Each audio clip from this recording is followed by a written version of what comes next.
how to view your bill and payment history on AT&T.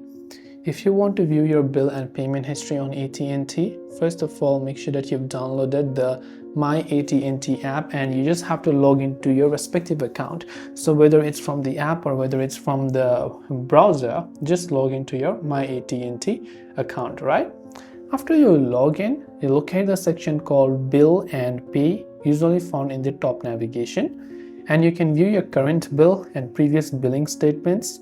And you can also look for bill and pay history or payment history section to see details of your past payments, including amounts and methods used. You may have to download your bill as a PDF or print it.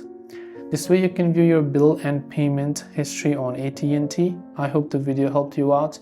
If you have got any further questions, do feel free to leave them down below. Thanks for watching till the very end and see you soon in the next video.